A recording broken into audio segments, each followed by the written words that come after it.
El día que vi a mi padre quitarle la vida a mi madre, él gritó, mirándome a los ojos, «Tú eres la siguiente». En ese momento, con las manos temblorosas, supe que solo tendría una oportunidad para sobrevivir a esa pesadilla. Buenos días, buenas tardes o buenas noches, mis queridos y mis queridas.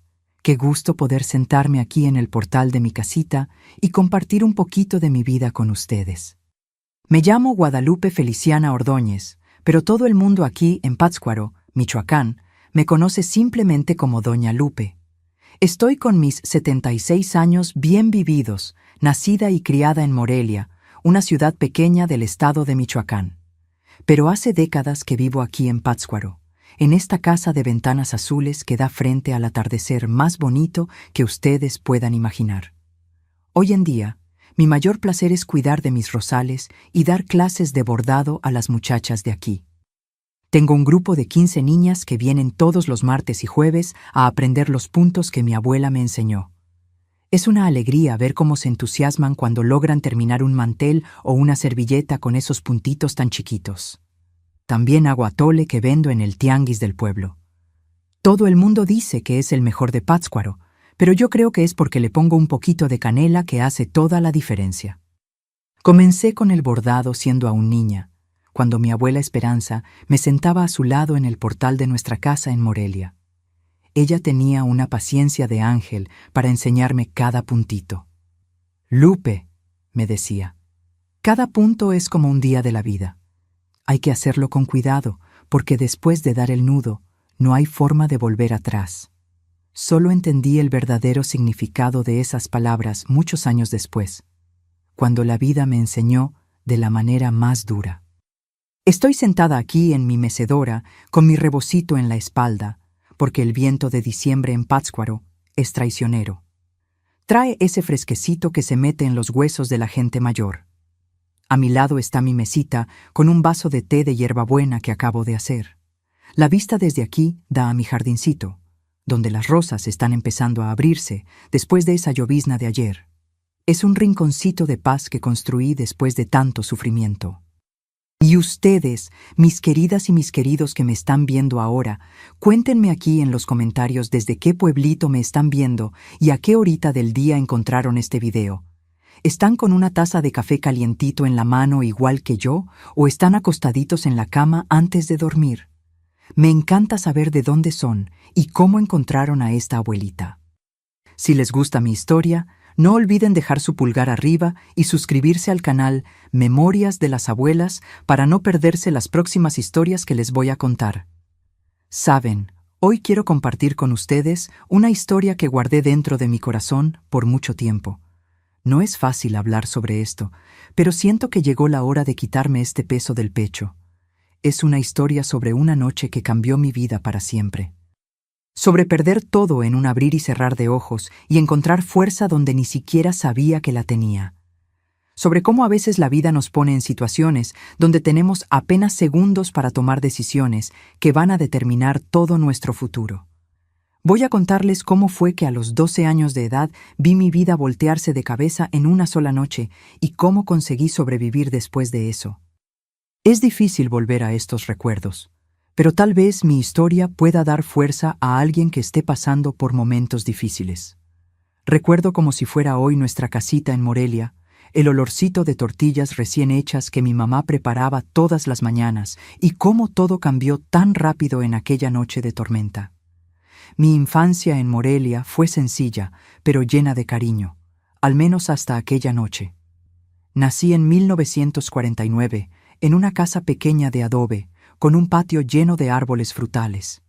Mi padre, Octavio Ramírez Ordóñez, trabajaba en una hacienda pulquera, que era importante en la región en aquella época. Era un hombre alto, de manos callosas y ojos verdes que parecían cambiar de color cuando se enojaba. Mi madre, María Isabel Sánchez Ordóñez, era costurera y hacía vestidos para casi todas las familias importantes de la ciudad. Tenía el cabello negro largo, que siempre trenzaba y recogía en un chongo y una sonrisa que iluminaba todo el ambiente. Éramos una familia de 5, yo, mis padres y mis 2 hermanos. Gerardo era el mayor, tenía 8 años más que yo, Ya estaba con 20 cuando todo sucedió. Él trabajaba con mi papá en la hacienda, se levantaba tempranito y solo regresaba cuando el sol ya se había puesto. Mi hermana, Elena, era 4 años mayor que yo, ya señorita de 16 años, ayudaba a mi mamá con la costura y soñaba con casarse con el hijo del dueño de la tienda de abarrotes, el Toño. Nuestra casa quedaba en una callecita de tierra, la calle de los Magueyes, un poquito alejada del centro de la ciudad. Era una casa sencilla, pero mi mamá mantenía todo siempre muy limpio y organizado. El piso de cemento brillaba de tan pulido. Las cortinas estaban siempre bien lavadas y planchadas. En el patio teníamos árboles de tejocotes, guayabas y un limonero enorme que daba limones del tamaño de una naranja chica. También teníamos una huerta donde mi mamá sembraba hierbas y verduras y un gallinero con unas 10 gallinas que nos daban huevos fresquecitos todas las mañanas. La rutina era siempre la misma. Nos despertábamos cuando el gallo cantaba alrededor de las 5 de la mañana. Mamá ya estaba de pie, preparando el café con el fogón de leña ya encendido, llenando la casa con el olor del elote hervido, que le gustaba servir en invierno, y de las tortillas calientitas. Papá y Gerardo salían para el trabajo. Elena ayudaba a mamá con los quehaceres de la casa y yo iba a mi escuela municipal, que quedaba a unos 20 minutos caminando de nuestra casa. La escuela era un edificio pequeño de ladrillos a la vista, con apenas 4 salones. Doña Eulalia era mi maestra, una señora de anteojos gruesos que tenía una paciencia de santa con los niños. Fue ella quien me enseñó a leer y escribir, y siempre decía que yo tenía un don especial con las palabras. En las horas de recreo, jugábamos a la ronda, al avión y a quemados. Mi mejor amiga era la Lupita, hija del farmacéutico, una niña pecosa y alegre que siempre andaba inventando historias. Después de la escuela, volvía a casa para ayudar a mamá. Mientras ella cosía inclinada sobre la Singer negra que teníamos en la sala, yo lavaba los trastes de la comida, barría el piso o alimentaba a las gallinas. Cuando terminaba mis tareas, me gustaba sentarme en el escalón de la puerta trasera y dibujar con los trozos de lápiz que quedaban de los cuadernos viejos. Los domingos eran días especiales. Íbamos todos a misa en la iglesia de San Francisco, en el centro de la ciudad. Mamá se ponía su único vestido bueno, uno azul marino con bolitas blancas, y se prendía una flor en el pelo. Papá usaba una camisa blanca almidonada y un sombrero que solo se quitaba al entrar a la iglesia. Después de misa, a veces íbamos a visitar a la abuela Esperanza, que vivía en un ranchito cerca del lago de Pátzcuaro, a unos 2 kilómetros de la ciudad. Fue la abuela quien empezó a enseñarme el bordado cuando yo tenía unos 7 años. Se sentaba en la mecedora del portal, se ponía los lentes en la punta de la nariz y me mostraba cada punto con una paciencia que solo una abuela tiene. Primero el punto cruz, después el relleno. El festón viene por último porque es más difícil, decía. La abuela bordaba los ajuares más bonitos de Morelia, y las muchachas casaderas hacían fila para encargarle manteles y sábanas con sus iniciales bordadas por ella. La vida era tranquila, a pesar de las dificultades. A veces faltaba dinero para el azúcar o para el petróleo de la lámpara, ya que la luz eléctrica solo llegaba hasta el centro de la ciudad. Papá trabajaba duro, pero el dinero del pulque no era mucho. Y fue ahí que las cosas comenzaron a cambiar. Lentamente, al principio, casi sin que nos diéramos cuenta. Cuando yo tenía unos 10 años, noté que papá comenzó a llegar más tarde del trabajo. Venía con un olor diferente, que solo después vine a entender que era mezcal. En los días que llegaba así, apenas hablaba con nosotros, iba directo a la cama y dormía hasta el día siguiente. Mamá se quedaba callada, con los ojos bajos, y nos mandaba hacer lo mismo. No molesten a su padre, susurraba. Está cansado del trabajo. Pero con el tiempo, aquel cansancio se convirtió en otra cosa. La primera vez que vi a papá gritarle a mamá fue por causa de una camisa. Él decía que ella no la había planchado bien, que estaba arrugada en la espalda. Mamá, siempre tan tranquila, pidió disculpas y tomó la plancha para calentarla en el fogón. Pero ya no se trataba de la camisa. Papá comenzó a hablar de otras cosas, de cómo ella no cuidaba bien la casa, de cómo el dinero nunca era suficiente. Gerardo, mi hermano, intentó intervenir. «Papá, la camisa está bien. Usted está viendo problemas donde no los hay». Nunca olvidaré la mirada que papá le lanzó a él. Fue la primera vez que vi miedo en los ojos de mi hermano mayor. Papá no dijo nada, solo apuntó hacia la puerta, y Gerardo entendió que era mejor salir. Esa noche, mamá durmió en mi cuarto conmigo y con Elena. Las cosas fueron empeorando poco a poco. Descubrimos que papá había perdido el empleo en la hacienda, pero salía todas las mañanas fingiendo que iba a trabajar. En realidad, pasaba el día en la cantina de don Juvencio, bebiendo fiado hasta no poder mantenerse en pie. El dinero que entraba en casa era solo lo que mamá ganaba con las costuras y apenas alcanzaba para los alimentos básicos. Las peleas se volvieron más frecuentes y los gritos más fuertes.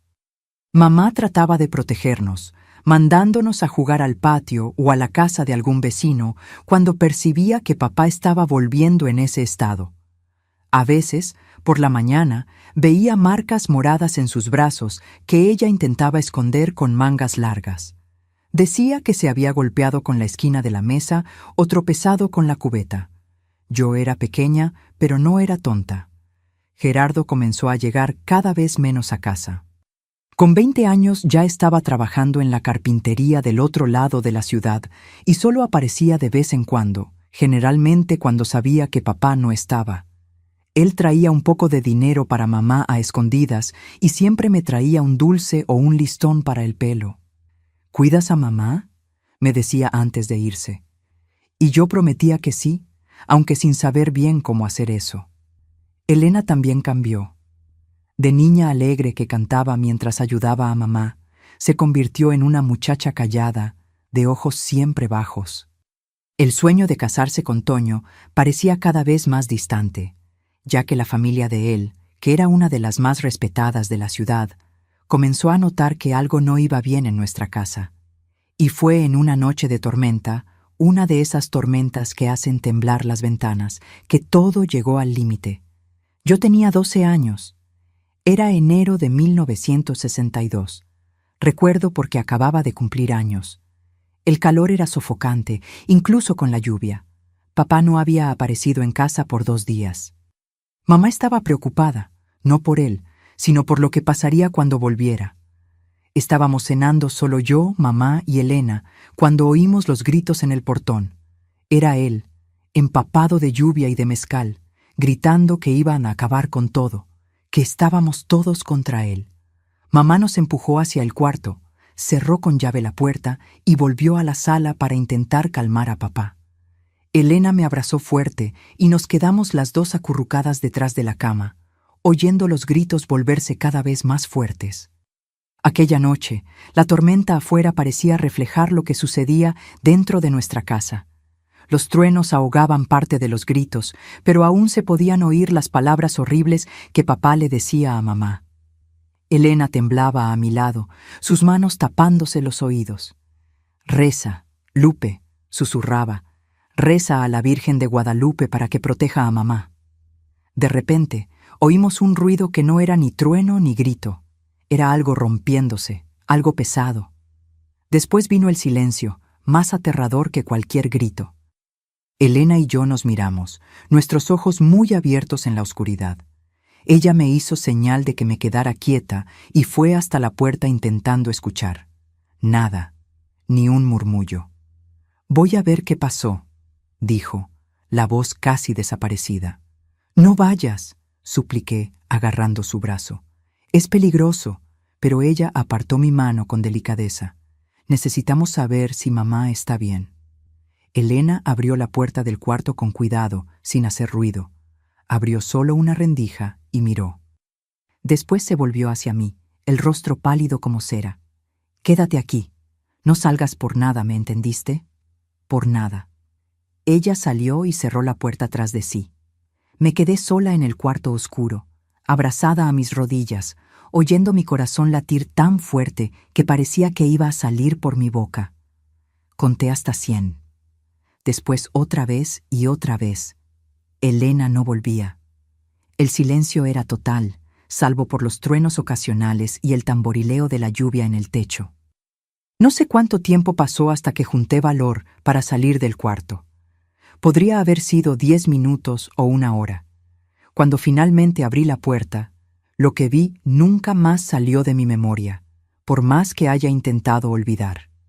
La sala estaba parcialmente oscura, iluminada apenas por una lámpara de petróleo que se balanceaba en el gancho cerca de la ventana. En el suelo, cerca de la mesa de comedor volcada, estaba mi mamá inmóvil. Un charco oscuro se extendía a su alrededor. Papá estaba arrodillado a su lado, las manos sucias de aquel mismo líquido oscuro, mirando fijamente lo que había hecho. Elena estaba parada en el otro rincón de la sala, sosteniendo un comal de hierro en la mano. Parecía en estado de shock. Fue entonces cuando papá me vio. Sus ojos, que siempre cambiaban de color cuando estaba enojado, parecían no tener color en aquel momento. Eran apenas 2 agujeros vacíos, mirando directamente a mi alma. ¿Viste lo que hizo tu hermana?, dijo, la voz extrañamente calma. Ella intentó impedirme disciplinar a tu madre. Ahora mira lo que pasó. Él se levantó lentamente, tambaleándose un poco. El olor a mezcal, mezclado con otro olor metálico, invadió mis fosas nasales. ¿Y tú, Lupe, vas a intentar impedirme también? Dio un paso en mi dirección. Tu madre nunca me respetó, siempre creyéndose mejor que yo con ese aire de superioridad. Otro paso. Y tú eres igualita a ella. Fue en ese momento que él gritó aquellas palabras que quedaron grabadas a fuego en mi memoria. Tú eres la siguiente. Mis pies parecían pegados al suelo. No lograba moverme, no lograba respirar. Lo que vi aquella noche no tengo valor de contarlo, pero quien se quede hasta el final de este relato de mi vida, lo contaré en secreto. Papá dio un paso más en mi dirección, extendiendo sus manos sucias. Fue cuando Elena reaccionó. «¡Corre, Lupe, corre!». El grito de ella rompió mi estado de parálisis. Me volví y corrí hacia la cocina, escuchando los pasos pesados de papá detrás de mí. Tropecé con la mesa, derribando cosas al suelo. En la oscuridad, mis manos buscaron a tientas algo, cualquier cosa que pudiera ayudarme. Sentí el mango de madera del cuchillo que mamá usaba para cortar la carne. Papá apareció en la puerta de la cocina, una silueta oscura contra la débil luz de la lámpara de la sala. Él vino en mi dirección con los brazos extendidos. Cerré los ojos y agarré el cuchillo con toda la fuerza, extendiéndolo hacia adelante. Sentí un golpe y después un peso sobre mí, empujándome contra el fogón. Abrí los ojos y vi a papá mirándome de cerca, sus ojos desorbitados de sorpresa. Él miró hacia abajo, hacia donde el cuchillo había desaparecido entre nosotros. Entonces se tambaleó hacia atrás, golpeó contra la pared y se deslizó hasta el suelo. «Lupe», dijo, la voz ahora débil, «¿qué has...?» Solté el cuchillo como si estuviera al rojo vivo y retrocedí hasta el otro lado de la cocina, temblando incontrolablemente. Mi ropa estaba mojada, pegada al cuerpo. Miré mis manos en la penumbra y vi que estaban oscuras, manchadas. Elena apareció en la puerta de la cocina. Miró a papá en el suelo, después a mí. No dijo nada, solo vino hasta mí y me abrazó. Nos quedamos así un tiempo, 2 niñas abrazadas en la cocina oscura, mientras la tormenta continuaba afuera. «Tenemos que salir de aquí», Elena finalmente susurró en mi oído. «Gerardo, tenemos que ir a casa de él». «¿Pero mamá?». Mi voz salió entrecortada por los sollozos. Elena tomó mi rostro entre sus manos, obligándome a mirarla. «Mamá ya no está más aquí, Lupe. Y tú solo te defendiste, ¿entiendes? Solo te defendiste». Ella me llevó hasta el cuarto, me ayudó a cambiar de ropa y puso algunas prendas en un atado improvisado con una sábana. La lluvia había disminuido, pero aún caía constante.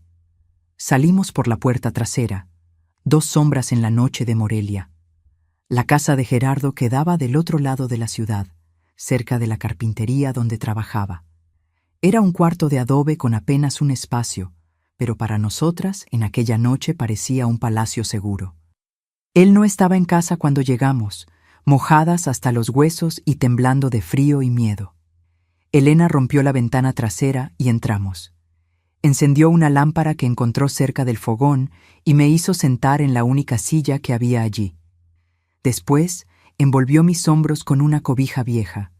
«Gerardo llegará pronto», dijo, intentando sonar confiada.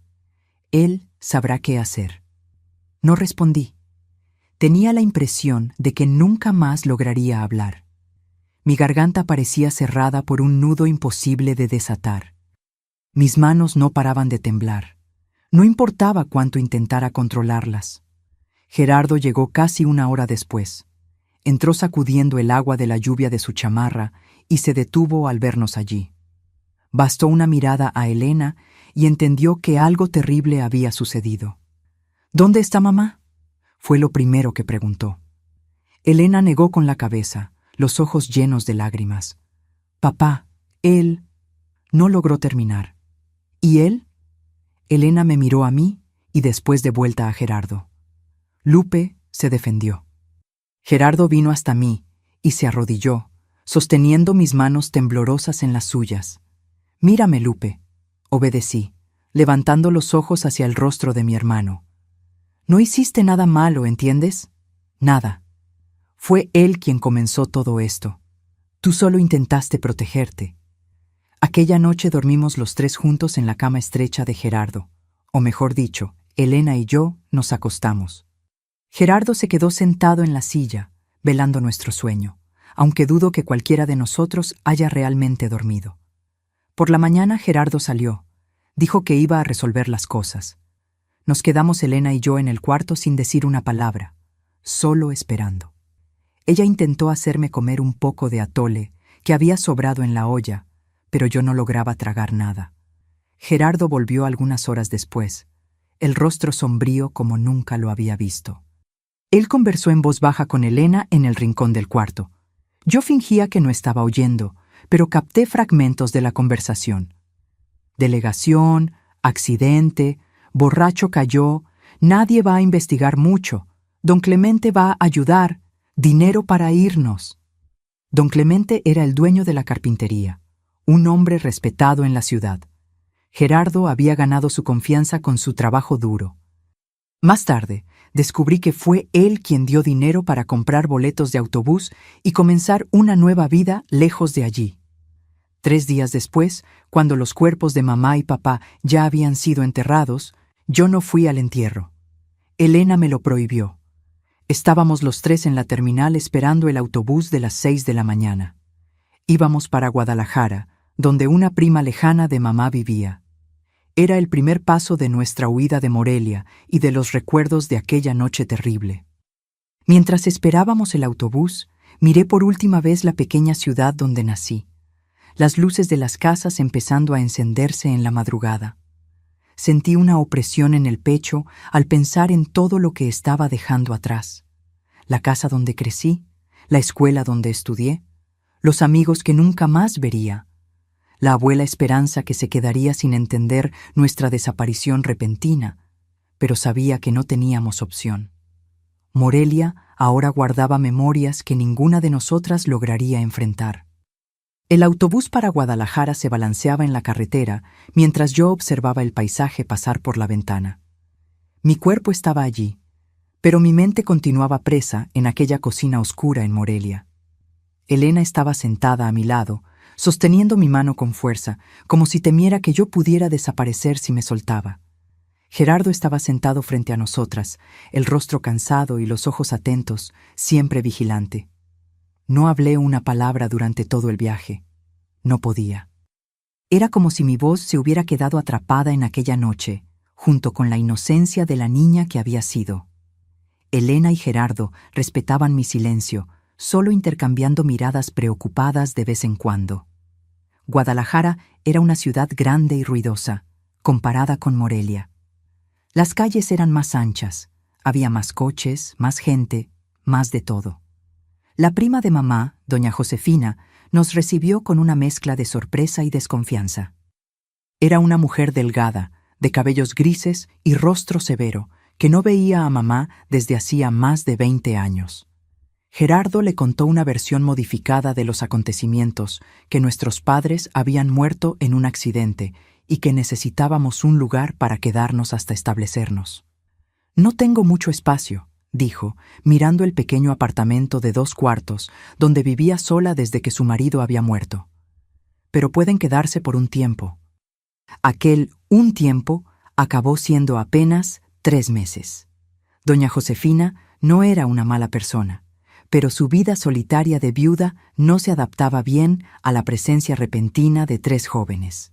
Gerardo pronto consiguió trabajo en una fábrica de muebles gracias a la experiencia que tenía en la carpintería. Elena consiguió un empleo como dependienta en una tienda de telas. Yo, con mis 12 años recién cumplidos, fui matriculada en la escuela municipal, pero raramente lograba prestar atención en las clases. Mi mente estaba siempre lejos, reviviendo aquella noche. La gente notaba mi silencio, claro. Los maestros le preguntaban a Elena qué pasaba conmigo. Los compañeros de clase me miraban como si yo fuera una aberración. Una niña que no habla, que no sonríe, que salta asustada cuando alguien toca su hombro. Los susurros me seguían por los pasillos. Es muda. Le pasó algo. Dicen que vio morir a sus padres. Poco a poco, las palabras comenzaron a volver, pero no de manera normal. Comencé a tener pesadillas terribles, despertando a gritos en medio de la noche, llamando a mamá o suplicando a papá que no hiciera aquello. Elena venía corriendo a abrazarme, mientras doña Josefina se quejaba de que no podía dormir con aquel escándalo. Fue después de uno de esos episodios, cuando doña Josefina sugirió que tal vez yo necesitaba un lugar especial para niños perturbados, que Gerardo decidió que necesitábamos seguir adelante. Él ya había juntado algún dinero del trabajo en la fábrica y Elena también tenía sus ahorros. «Vamos para la Ciudad de México», Gerardo anunció una noche después que doña Josefina se había ido a dormir. «Allá es grande, nadie nos conoce y hay más oportunidades». Partimos la semana siguiente, agradeciendo a doña Josefina por la hospitalidad, aunque ella parecía más aliviada que triste al despedirnos. En el autobús para la Ciudad de México, miré por última vez las calles de Guadalajara. Había pasado apenas 3 meses allí, pero cada día había parecido una eternidad. La Ciudad de México era un monstruo de concreto que me asustaba y fascinaba al mismo tiempo. Nunca había visto tantos edificios, tantos coches, tantas personas apuradas. Nos instalamos en una pensión barata en el barrio de Tepito, donde muchos migrantes como nosotros intentaban recomenzar la vida. La dueña de la pensión, doña Zenaida, era una oaxaqueña habladora que parecía tener un sexto sentido para detectar cuando alguien cargaba secretos.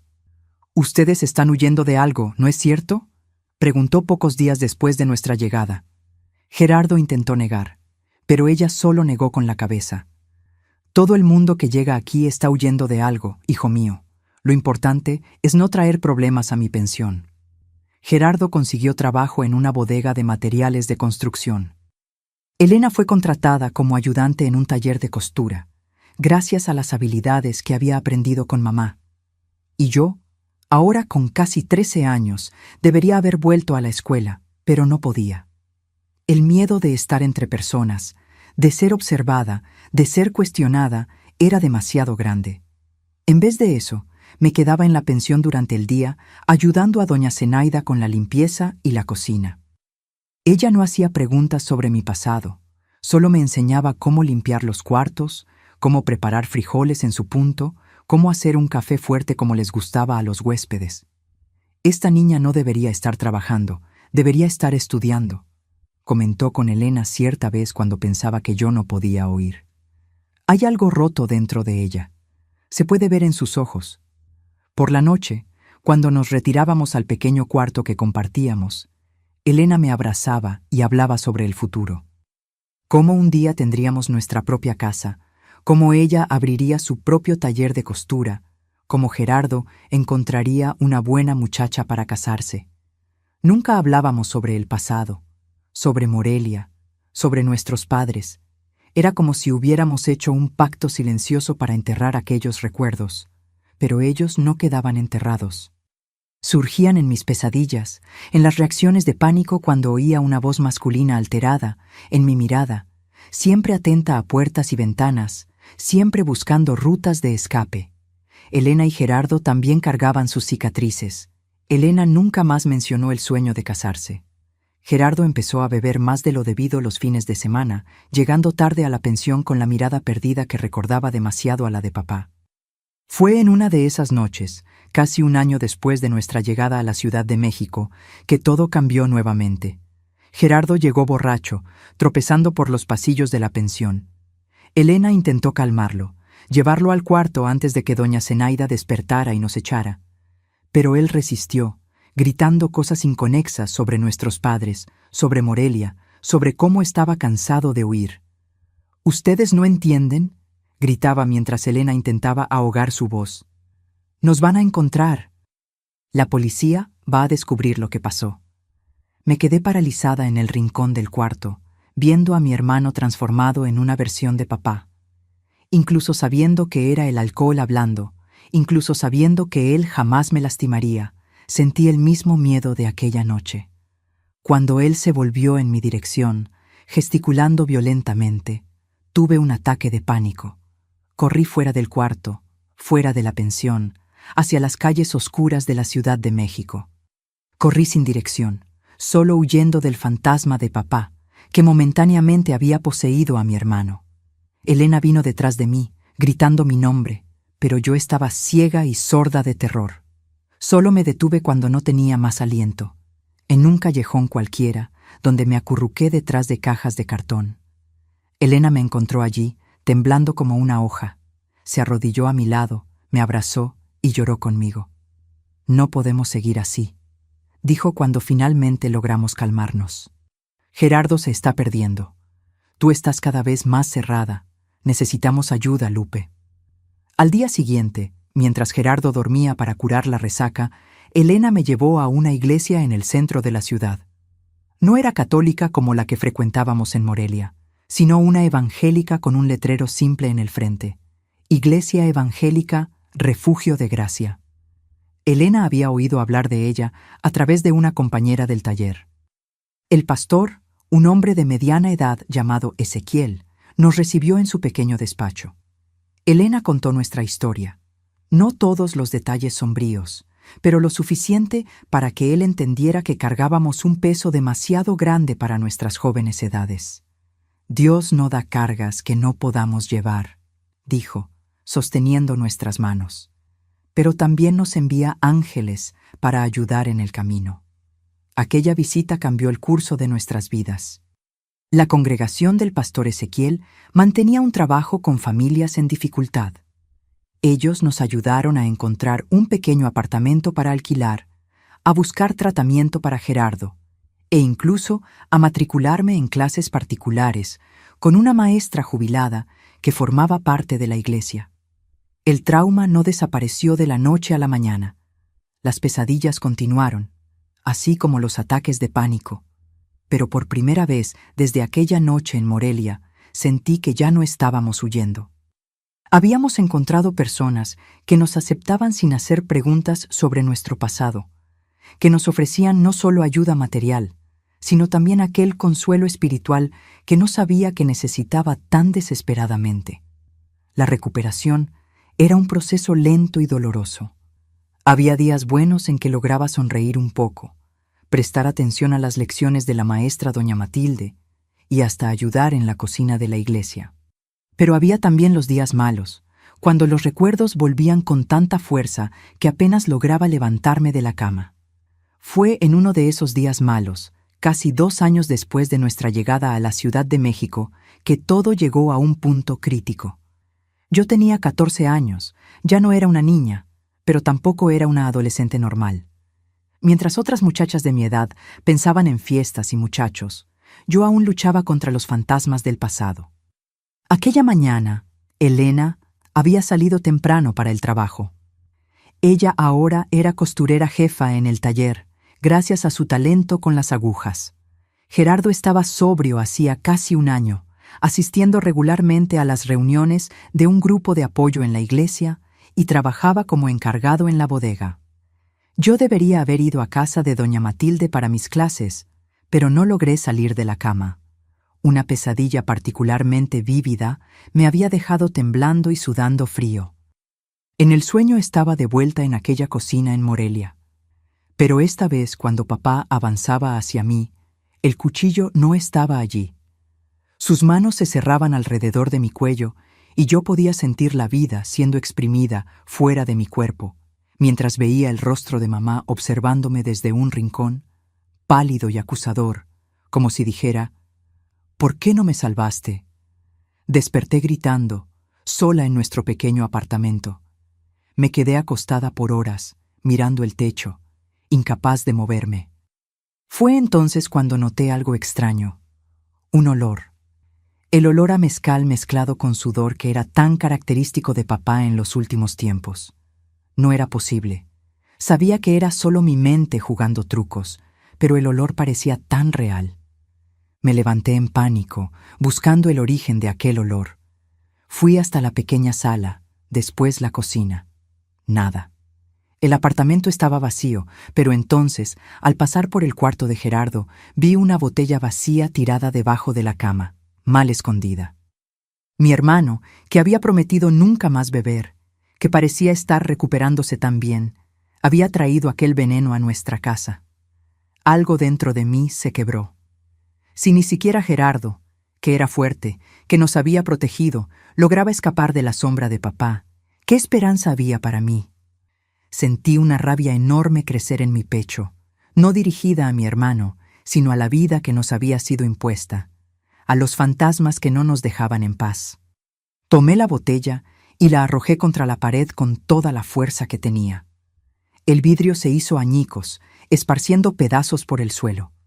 El ruido pareció liberar algo en mí. Comencé a gritar, a llorar, a romper todo lo que estaba a mi alcance. Tomé una silla y la estrellé contra la mesa. Rasgué las cortinas, volteé el sofá, rompí los platos en la cocina.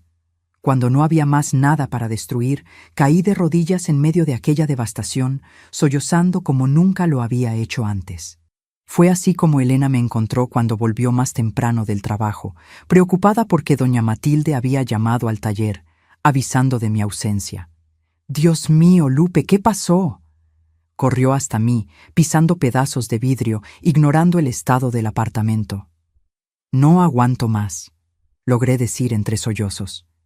«No aguanto más vivir así, con miedo, con estos recuerdos.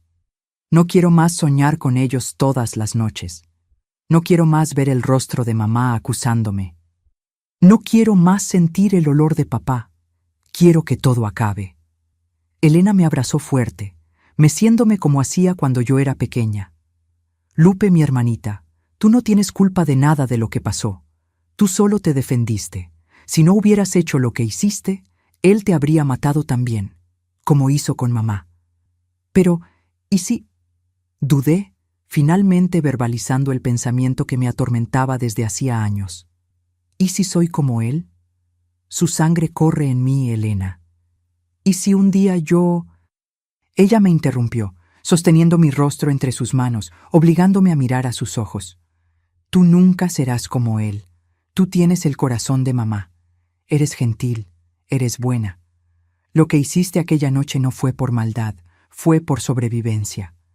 Fue entonces cuando confesé mi miedo más profundo, aquel que nunca había logrado poner en palabras antes. «Los extraño, Elena, incluso después de todo.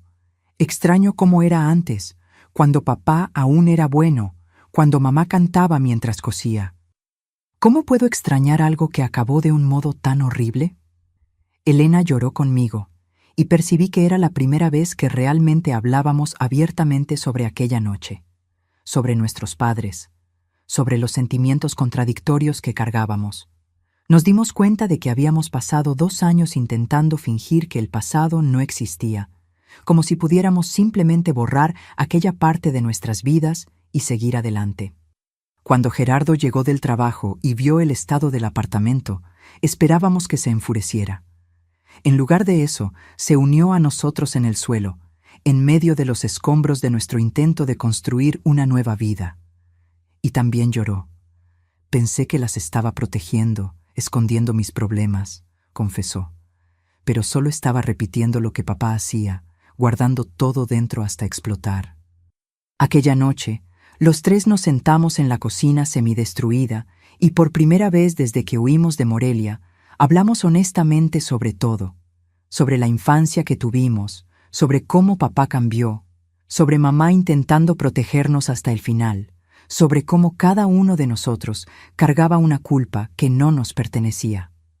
No podemos continuar en la Ciudad de México, dijo Gerardo después de mucho conversar. Hay muchos recuerdos aquí también, muchos fantasmas.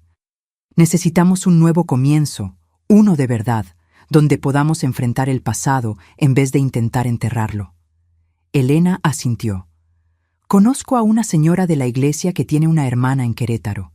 Ella dijo que es una buena ciudad, con oportunidades de trabajo, no tan grande y aterradora como la Ciudad de México. Aquella noche, acostada en mi cama, entre los escombros del apartamento, tuve un sueño diferente. Soñé con mamá, no pálida y acusadora, como en las pesadillas, sino sonriendo, sentada en el portal de nuestra casa en Morelia, con una costura en el regazo. Ella me miraba y decía, «Es hora de que vivas, hija mía. No solo sobrevivir, sino vivir de verdad». Desperté con una sensación extraña en el pecho. No era exactamente paz, era algo más parecido a la determinación. Aquel día marcó un punto de inflexión en mi vida. El día en que decidí que no sería para siempre la niña asustada de Morelia, que encontraría una manera de transformar aquel dolor en algo diferente. En la semana siguiente, comenzamos a planear nuestra mudanza a Querétaro. No teníamos mucho, y lo que teníamos estaba en gran parte destruido gracias a mi arrebato. Pero nos teníamos unos a otros y por primera vez en años teníamos esperanza. El pastor Ezequiel nos ayudó a hacer contacto con una iglesia hermana en Querétaro. Vendimos lo poco que quedaba y compramos boletos de autobús. Era abril de 1965, casi 3 años y medio desde aquella noche fatídica en Morelia. Yo ahora tenía casi 16 años, ya no era una niña, pero tampoco había tenido la oportunidad de ser realmente una adolescente. Era hora de recomenzar, de intentar construir una vida que fuera más que solo una huida constante. Querétaro nos recibió con un clima más templado que el de la Ciudad de México. No era una ciudad pequeña como Morelia, pero tampoco tenía el ritmo frenético de la capital. Parecía un buen punto intermedio para nosotros, un lugar donde podríamos adaptarnos sin sentirnos engullidos. La iglesia local, a través de los contactos del pastor Ezequiel, nos ayudó a encontrar una pequeña casa para alquilar en el barrio San Francisquito, alejado del centro. Era un lugar sencillo, con apenas 2 cuartos, pero parecía un palacio comparado con el apartamento que teníamos en la Ciudad de México. Lo más importante, era un lugar sin memorias, sin fantasmas, donde podríamos realmente intentar un nuevo comienzo. Gerardo pronto consiguió trabajo en una empresa de autobuses como mecánico. El salario era mejor que en la Ciudad de México y parecía más determinado que nunca a mantenerse sobrio. Elena tampoco tardó en encontrar una colocación, esta vez en un pequeño taller que hacía vestidos de novia. Su talento con las agujas impresionó tanto a la dueña del taller que en poco tiempo ya estaba encargada de los bordados más delicados. En cuanto a mí, a los 16 años era hora de volver a la escuela regular. Fue difícil al principio. Había perdido muchos años, estaba atrasada en relación con los otros estudiantes de mi edad, pero las clases particulares con doña Matilde en la Ciudad de México me habían dado una buena base, y yo estaba determinada a recuperar el tiempo perdido. La Escuela Estatal Manuel Acuña me aceptó en un programa especial para alumnos que necesitaban acelerar los estudios. La directora, doña Carmela, era una mujer seria, pero compasiva, que no hizo muchas preguntas sobre nuestro pasado cuando Elena explicó que habíamos perdido a nuestros padres y pasado por dificultades. Lo importante es que ustedes están aquí ahora y vamos a hacer lo posible para ayudar a esta joven a construir su futuro, dijo, y aquellas palabras me dieron un consuelo que no esperaba sentir. En la escuela conocí a la maestra de artes, doña Nadia, que notó mi interés por los trabajos manuales. Cuando mencioné que mi abuela me había enseñado a bordar cuando era pequeña, sus ojos brillaron. El bordado es un arte que se está perdiendo, dijo. Las jóvenes de hoy prefieren otras actividades. Si tienes ese conocimiento, deberías preservarlo y desarrollarlo. Ella me prestó libros sobre bordados tradicionales de diferentes regiones de México y del mundo. Comencé a practicar los fines de semana, recuperando los recuerdos de las enseñanzas de la abuela Esperanza. Era extraño cómo aquel acto simple de pasar la aguja por la tela me traía una sensación de paz que no experimentaba desde hacía mucho tiempo, como si en cada puntada estuviera cosiendo no solo la tela, sino también las partes rotas dentro de mí. Elena percibió mi renovado interés y trajo retazos de tela del taller para que yo practicara. En poco tiempo comencé a crear pequeñas piezas, pañuelos bordados, paños de cocina con motivos florales, caminos de mesa. No eran perfectos, pero cada uno representaba un pequeño paso en mi recuperación.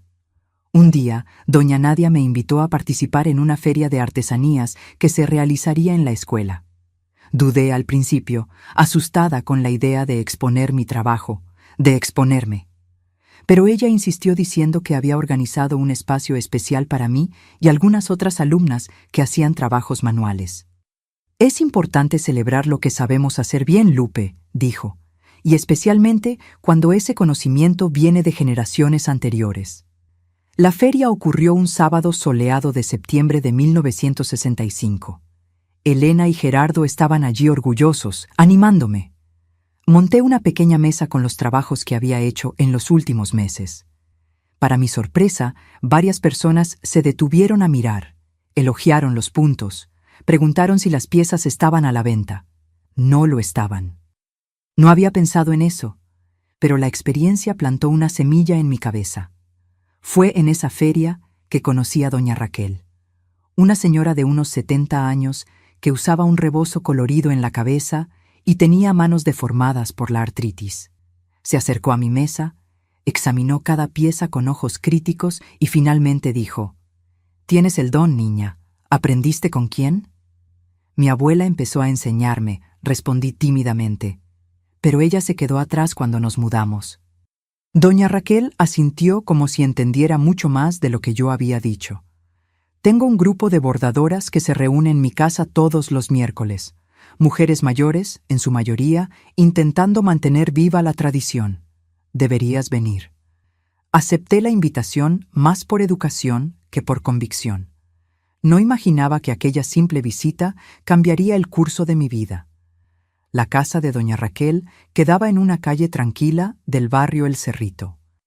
Era una construcción antigua, con un jardín bien cuidado al frente y un amplio patio trasero, donde 6 o 7 señoras se reunían alrededor de una gran mesa, cada una con su bastidor.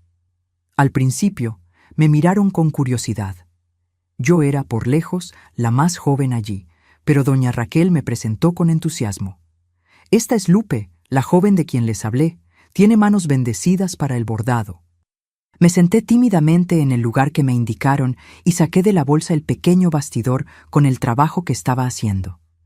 Un paño de bandeja con un patrón de violetas que había copiado de uno de los libros prestados por doña Nadia. Las señoras se acercaron para ver, haciendo comentarios técnicos sobre los puntos, la elección de los colores, la tensión del hilo. «No es perfecto», murmuré avergonzada bajo el escrutinio de tantos ojos experimentados. «La perfección es para máquinas, hija mía», respondió doña Laura, una señora de cabellos blancos como la nieve. «El encanto del bordado hecho a mano está justamente en las pequeñas imperfecciones que cuentan la historia de quien lo hizo». Aquella tarde fue una revelación. Pasé horas escuchando las historias de aquellas mujeres, aprendiendo técnicas que no estaban en ningún libro, secretos pasados de generación en generación. Cuando volví a casa, me sentía extrañamente ligera, como si hubiera encontrado un pedazo de mí misma que estaba perdido. «¿Cómo fue?», Elena preguntó, notando algo diferente en mi semblante. Fue como si estuviera con la abuela Esperanza otra vez», respondí. Y mi voz se quebró al decir esto.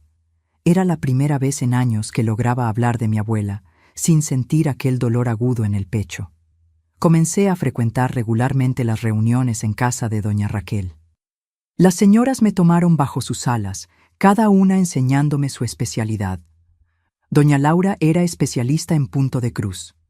Doña Celestina dominaba el bordado Richelieu. Doña Teodolinda hacía un deshilado que parecía encaje de bolillos. Y la propia doña Raquel era maestra en el bordado matizado con sus degradados perfectos. Más que técnicas, ellas me enseñaban sobre la vida. Todas tenían sus propias historias de dolor y superación. Doña Raquel había perdido a su marido y 2 hijos en un accidente de autobús. Doña Laura había criado 6 hijos sola después de ser abandonada por su marido. Doña Celestina había sobrevivido a un cáncer que había dejado marcas visibles en su cuerpo. Y todas encontraban en el bordado no solo una forma de expresión artística, sino también una terapia, una manera de transformar el dolor en belleza. En octubre de aquel mismo año, doña Raquel me hizo una propuesta que cambiaría mi vida. Estamos recibiendo más encargos de los que podemos atender. ¿Te gustaría trabajar con nosotras? Te pagaríamos por pieza. Era una oportunidad que no podía rechazar. Además de continuar mis estudios acelerados por la mañana, comencé a dedicar las tardes al bordado. Elena se puso radiante con la noticia. ¿Ves? El don que la abuela Esperanza te pasó está abriendo puertas para ti. Fue un periodo de transformación intensa. A medida que me dedicaba al bordado, sentía que cada puntada ayudaba a curar una herida interna. Los recuerdos dolorosos no desaparecieron, pero parecían menos agudos, como si estuvieran siendo suavizados, así como los colores de una tela expuesta al sol mucho tiempo. En la escuela también progresaba rápidamente. Los maestros notaban mi dedicación, mi sed de aprender. En 1967, a los 18 años, logré concluir la secundaria. Fue una victoria enorme para alguien que había estado tanto tiempo fuera de la escuela. Gerardo y Elena estaban en la graduación, aplaudiendo más fuerte que todos cuando recibí el certificado. Mi hermano, ahora con 26 años, se había establecido en la empresa de autobuses, siendo promovido a jefe de mecánicos. Elena, con 22, era respetada en el taller donde trabajaba, creando los bordados más elaborados para vestidos de novias de la alta sociedad de Querétaro. Habíamos logrado construir una vida estable y digna. No era lujosa, pero era nuestra, conquistada con trabajo honesto y determinación. Más importante, era una vida sin secretos entre nosotros. Habíamos aprendido a hablar abiertamente sobre el pasado, a reconocer los detonantes que podían llevarnos de vuelta a aquella noche terrible, a apoyarnos mutuamente en los momentos difíciles. El cambio más significativo, sin embargo, ocurrió en 1968, cuando doña Raquel anunció que se mudaba a Pátzcuaro, en Michoacán, para vivir con su única hija, que se había casado con un médico de la región. ¿Y qué va a pasar con nuestro grupo?, pregunté, preocupada con la posibilidad de perder aquel puerto seguro que se había vuelto tan importante para mí. «Es por eso que quiero hablar contigo, Lupe», respondió, sosteniendo mis manos en las suyas, nudosas por la artritis. «Eres joven, tienes talento y pasión por este trabajo. Las otras señoras ya están en edad avanzada, algunas con la salud frágil. Alguien necesita continuar lo que comenzamos, preservar este conocimiento, pasarlo adelante». No entendí de inmediato lo que estaba proponiendo. Pensé que quería que yo asumiera el liderazgo del grupo en Querétaro, pero doña Raquel tenía algo más audaz en mente. «Ven conmigo a Pátzcuaro», dijo. «Mi hija tiene una casa grande, con espacio para montar un taller. Podrías vivir con nosotras por un tiempo hasta establecerte. Pátzcuaro es una ciudad pequeña, pero está creciendo. No hay nadie allá con tu talento para el bordado, y las familias más acomodadas de la región valoran ese tipo de trabajo para ajuares de boda y bautizo». La propuesta me tomó completamente por sorpresa. Mudarme al otro lado del país, dejar a Gerardo y Elena, mi única familia. Era aterrador pensar en eso. Pero al mismo tiempo sentí una inexplicable emoción con la idea. Sería tal vez la oportunidad de realmente construir algo mío, de definir quién era Guadalupe Ordóñez, más allá de la tragedia que había marcado mi vida. Aquí estoy yo, en este portal en Pátzcuaro, Michoacán, mirando a mi jardín de rosas mientras el sol comienza a ponerse. Han pasado 57 años desde aquella propuesta inesperada de doña Raquel. Yo era apenas una joven de 19 años, asustada con la idea de atravesar el país, pero al mismo tiempo sedienta por construir mi propio camino. La decisión de venir a Pátzcuaro no fue fácil. Gerardo y Elena, al principio, quedaron devastados con la posibilidad de la separación.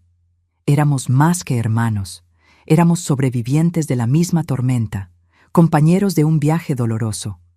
Pero ellos también entendieron que yo necesitaba esta oportunidad. Te mereces tener tu propia vida, Lupe. Elena me dijo, sosteniendo mis manos. No puedes quedarte para siempre a la sombra de lo que pasó en Morelia. Y así, en septiembre de 1968, embarqué en un autobús con destino a Pátzcuaro, donde doña Raquel me esperaba. El viaje fue largo y agotador. 3 días en la carretera, atravesando estados, viendo el paisaje cambiar completamente. Pátzcuaro me recibió con su clima fresco y su gente acogedora. La casa de la hija de doña Raquel, la doctora Esperanza, era una construcción amplia en la calle principal de la ciudad. Su marido, el doctor Antonio, era uno de los pocos médicos de la región, respetado por todos. Ellos me acogieron como familia, dándome un cuarto confortable y espacio para montar un pequeño taller en la parte trasera de la casa. Los primeros años fueron de adaptación y aprendizaje. El acento diferente, las expresiones locales, la comida picante, el clima que podía ser muy frío en invierno. Todo era nuevo para mí, pero también era liberador. Aquí nadie conocía mi pasado, nadie me miraba con pena o curiosidad. Yo era apenas la muchacha de Querétaro que hace bordados, traída por la respetada doña Raquel. Comencé despacio, haciendo pequeños trabajos para conocidos de la familia. Un ajuar de bebé aquí, un mantel de altar para la iglesia allá. Mi reputación fue creciendo poco a poco. Doña Raquel, siempre generosa, me presentaba a todos como la mejor bordadora que he conocido. Una exageración que yo agradecía en silencio. En 1972, cuando cumplí 23 años, alquilé una pequeña casa cerca de la Plaza Central y abrí oficialmente mi propio taller. Era un espacio simple, pero acogedor, con una vitrina donde exponía algunas piezas y una sala en la parte trasera donde daba clases a las muchachas de la ciudad que querían aprender el arte del bordado. Fue en esa época que conocí a Ernesto, un profesor de literatura que había venido de Guadalajara para enseñar en la escuela local. Él entró en mi taller buscando un regalo para su madre, un pañuelo bordado con sus iniciales. Volvió una semana después para recoger el encargo y me invitó a un café. Nuestro noviazgo fue tranquilo, sin prisa. A los 26 años, en 1975, nos casamos en una ceremonia sencilla en la Basílica de Pátzcuaro. Ernesto fue la primera persona a quien conté toda la verdad sobre mi pasado. Sentados a la orilla del lago de Pátzcuaro, en una noche estrellada, dejé las palabras fluir como nunca lo había hecho antes. Hablé sobre Morelia, sobre mis padres, sobre aquella noche terrible, sobre la huida con mis hermanos. Él escuchó en silencio, sosteniendo mi mano, y cuando terminé, solo me abrazó y dijo: «Gracias por confiar en mí con tu historia. Ahora vamos a escribir juntos una nueva». Nuestro matrimonio duró 40 maravillosos años, hasta que Ernesto partió en 2015, víctima de un infarto. Tuvimos 2 hijas, Cecilia, que hoy es médica en Guadalajara, y Elena, que siguió los pasos de su padre y es profesora de literatura en la universidad. Tengo 5 nietos que son la luz de mi vida: Martín y Laura, hijos de Cecilia, y Tomás, Clara y Gabriel, hijos de Elena. Mi taller de bordados creció a lo largo de los años, volviéndose una referencia en todo el estado. Formé decenas de bordadoras, muchas de las cuales abrieron sus propios negocios después. En 2005, publiqué un libro con técnicas e historias del bordado michoacano, una forma de preservar ese conocimiento para las generaciones futuras. El lanzamiento fue uno de los días más felices de mi vida. especialmente porque Elena vino desde Querétaro especialmente para la ocasión. Sí, mantuve contacto con mis hermanos a lo largo de todas estas décadas. Gerardo permaneció en Querétaro, se casó con una compañera de la iglesia y tuvo 3 hijos. Desafortunadamente, nos dejó en 2010, después de una larga batalla contra el cáncer. Elena nunca se casó, dedicando su vida al taller de vestidos de novia que eventualmente compró de su antigua patrona. Hoy, a los 80 años, todavía supervisa el trabajo, aunque ha pasado la administración a su sobrina. Me jubilé oficialmente hace 10 años, cuando cumplí 66 años, aunque todavía hago algunos trabajos especiales y doy clases de bordado los martes y jueves a un grupo de 15 niñas, como mencioné al inicio. El bordado nunca fue solo un trabajo para mí. Fue terapia, fue sanación, fue la forma que encontré de transformar el dolor en belleza. Mi casita aquí en Pátzcuaro es mi refugio. Las paredes están decoradas con cuadros bordados que cuentan mi viaje. En la sala, el más preciado de ellos, un retrato de mi madre María Isabel que bordé de memoria años después de venir aquí. Es como si en cada puntada pudiera mantener viva a la mujer gentil que fue, separada de la tragedia que se la llevó. Las mañanas las dedico al jardín, las tardes a las clases de bordado y las noches a la lectura, hábito que Ernesto me animó a cultivar. Es una vida sencilla, tranquila, pero rica en significado. Cuando miro hacia atrás, hacia el largo camino que me trajo hasta aquí, siento gratitud por haber sobrevivido, por haber encontrado fuerzas para transformar el trauma en crecimiento. Aquella niña asustada de Morelia nunca podría haber imaginado la vida plena que construiría en Pátzcuaro, una vida de amor, arte y servicio a los demás. Mis queridos que me ven, quiero terminar esta historia con una petición desde el fondo de mi corazón. Si conocen a alguien que esté pasando por situaciones difíciles, por violencia dentro del hogar, extiendan su mano. A veces todo lo que una persona necesita es saber que no está sola, que existe una salida, que existe un mañana después de la tormenta. Si ustedes mismos están viviendo en un ambiente de miedo y agresión, sepan que merecen más. Merecen paz, respeto y seguridad. Busquen ayuda. En cada país, en cada ciudad, existen personas y organizaciones preparadas para apoyar a quien está en situación vulnerable. No importa dónde estén en el mundo, siempre hay un camino hacia la libertad. Aprendí que la edad no define nuestra fuerza, sino nuestra capacidad de recomenzar cada día. Cuando salí de Morelia aquella madrugada, pensé que mi vida había acabado antes incluso de comenzar. ¿Cómo podría una niña de 12 años, marcada por una tragedia tan grande, encontrar un futuro? Pero la vida tiene una forma curiosa de abrir puertas cuando pensamos que todos los caminos están cerrados. Mis arrugas son mapas de supervivencia. Cada una cuenta una historia de dolor superado. Llevo las marcas del tiempo y de las experiencias que formaron quién soy hoy. Y puedo decir desde lo alto de mis 76 años que el dolor puede ser transformado en algo bello, así como un simple pedazo de tela se transforma en una obra de arte a través del bordado. La vida me enseñó que incluso en la oscuridad más profunda, nuestra luz interior nunca se apaga. Incluso en los momentos más sombríos en la Ciudad de México, cuando pensé que jamás me recuperaría, había una chispa de esperanza que se negaba a morir. Fue esa pequeña luz la que me guió hasta aquí. El tiempo no cura todas las heridas, pero nos enseña a vivir con ellas y aún así sonreír. Los recuerdos dolorosos no desaparecen completamente.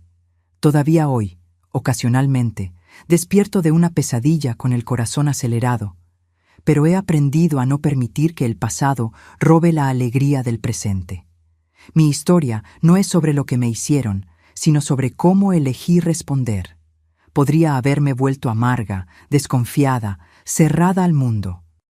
En vez de eso, elegí abrir mi corazón, compartir mi arte, construir una familia, ser un puerto seguro para otros. La edad me ha dado sabiduría para entender que nuestra historia no termina en los capítulos dolorosos. Siempre hay una página nueva por escribir, un nuevo amanecer por vivir, una nueva oportunidad para encontrar la felicidad. Ahora, para finalizar con broche de oro, quiero contar un secreto a ustedes que realmente se quedaron escuchándome hasta aquí. Cuando mi padre mató a mi madre, él no solo la mató, él la usó. Bueno, ustedes saben lo que quiero decir. Esto es muy difícil para mí de hablar. Entonces, si comprendieron lo que conté hasta aquí y se emocionaron, les pido por favor que se suscriban a este canal, den me gusta al video y lo más importante, comenten la palabra nostalgia. A todos los que comenten eso, los pondré en mi oración de la noche, pues siento mucha nostalgia de mi madre, que me protegía todos los días y todas las noches de aquel despojo humano. Buenos días y buenas noches a todas y todos. Los quiero a todos ustedes.